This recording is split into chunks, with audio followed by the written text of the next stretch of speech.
रामराज आवाहन मिशन, एक मिशन जो धरती पर फिर से रामराज बनाने पर काम कर रहा है।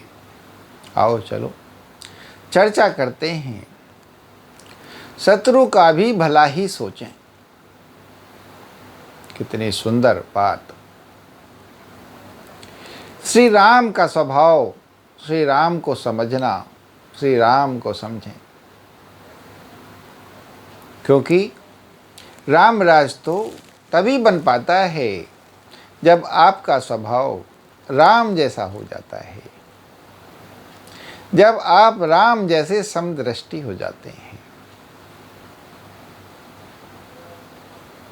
देखा जाए तो ये जो जगत है सब भगवान का रचा हुआ है। क्या अपना, क्या पराया, क्या मित्र, क्या शत्रु। देखा जाए तो सभी बस अपना अपना रोल निभा रहे हैं। जब आप राम को पढ़ते हैं, राम को समझते हैं, तो आपको पता चलता है कि शत्रु तो कोई होता ही नहीं, बस समझ का फेर है। किसी को किसी समय क्या समझ में आया और बस वो उसी हिसाब से आपको मानने लगता है। मगर अगर दूसरा आपको शत्रु मानने लग जाता है तो इसका मतलब ये नहीं हुआ कि आप भी उसको शत्रु मानने ही लग जाएं। असली बात तो यही है कि आपको हर किसी का भला ही करना चाहिए, आपको हर किसी का भला ही सोचना चाहिए। बाकी समय कुछ करा दे तो आप क्या कर सकते हैं, क्योंकि जो जीवन में तमाम उमंग, उत्साह, आवेश होते हैं, जो आपके नियंत्रण से बाहर होते हैं। वैसे नियंत्रण तो सभी चीज़ों पर रखना ही चाहिए, सद नियंत्रण तो सभी चीज़ों पे रखना ही चाहिए। मगर फिर भी आप कितना ही नियमित करते रहें, कितना ही नियंत्रण करते रहें, फिर भी बहुत कुछ ऐसा होता है जो आपके नियंत्रण के बाहर होता है।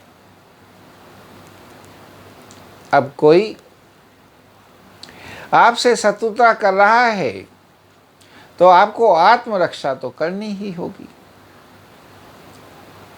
इस वजह से अब शत्रु को नुकसान पहुंच जाए वो एक अलग बात है, मगर आपकी नुकसान पहुंचाने की नियत नहीं होनी चाहिए। आत्मरक्षा की नियत तो बहुत अच्छी बात है, होनी ही चाहिए। आत्मरक्षा तो की ही जानी चाहिए, मगर किसी को नुकसान पहुंचाने की नियत रखना ये बुरी ही बात है। और कहा जा सकता है, लोग कह सकते हैं कि ऐसा कैसे हो सकता है कि शत्रु को शत्रु ना समझा जाए। ऐसा कैसे हो सकता है कि शत्रु से भी मित्रता ही रखी जाए। ये हो सकता है जब आप राम को समझते हैं, राम को पढ़ते हैं, राम को मनन करते हैं, तो आपके जीवन में कोई पराया रह ही नहीं जाता। क्यों? क्योंकि हर किसी में राम बसते हैं, हर किसी में भगवान बसते हैं। और जब किसी में भगवान बसते हैं तो वो पराया कैसे, वो तो अपना ही हुआ ना। तो आपका तो फर्ज है कि आप हर किसी से अपने का ही व्यवहार करेंगे। बस ये हो सकता है आप अपना समझें मगर दूसरा अपना ना समझे, क्योंकि हर किसी को अपनी आत्मरक्षा भी करनी है। अब आप तो जानते हैं अपना स्वभाव कि मैं हर किसी को अपना मानता हूँ, मगर दूसरे को तो नहीं पता कि आप उसको अपना मानते हैं, क्योंकि जो जगत है वो बड़ा निराला है, जो जगत है वो बड़ा विचित्र है। लोग भेड़िए की खाल में, इंसान की खाल में भेड़िए बने घूमते रहते हैं। लोगों का बाहर का रूप कुछ और है, अंदर का रूप कुछ और है। तो चौकन्ना और चौकस तो हर किसी को रहना होता है। और कोई कोई गुस्सैल स्वभाव के भी होते हैं, आक्रामक स्वभाव के भी होते हैं। अब जो आक्रामक स्वभाव के हैं वो आक्रामकता तो करेंगे ही। तो अब कोई आक्रामकता करने लगे तो उसको शत्रु समझना कोई ज़रूरी नहीं है।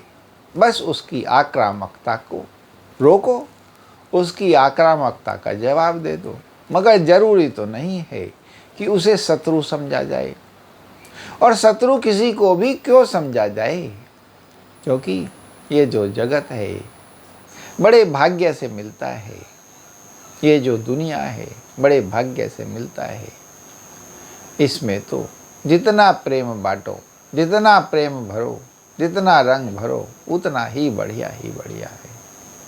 तो वही राम हैं जो शत्रु का भी भला सोचें।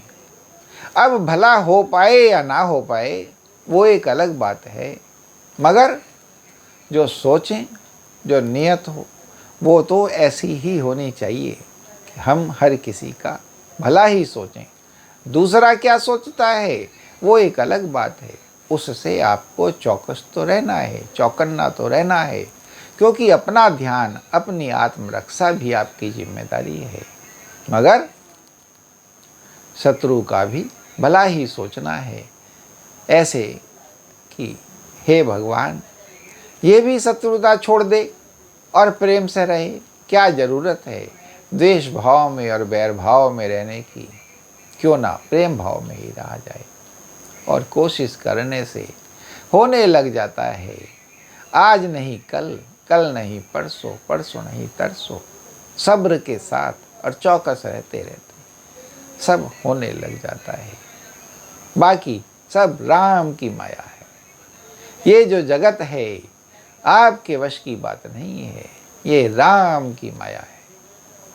बोलो श्री रामचंद्र भगवान की जय, पवन सुत हनुमान की जय। और जैसे कि हम ये धरती पर फिर से रामराज बनाने की राह पर लगे हैं, राम की शिक्षा, राम बनाने के प्रयास में लगे हैं, स्वयं को भी और इस जगत को भी, तो हम चाहते हैं हमारी इस वीडियो को ज़्यादा से ज़्यादा लाइक, शेयर, कमेंट और फॉलो करें। और हमारे चैनल रामराज आह्वान मिशन को सब्सक्राइब करें, बेल आइकन भी दबाएं, जिससे ये जो हमारे भाव हैं, हमारी जो ये सद्ज्ञान की गंगाएं हैं, जन जन के मन तक पहुँचें और लोगों के मन इसमें नहा नहा करके आनंद विभोर हो जाएं। जय श्री राम।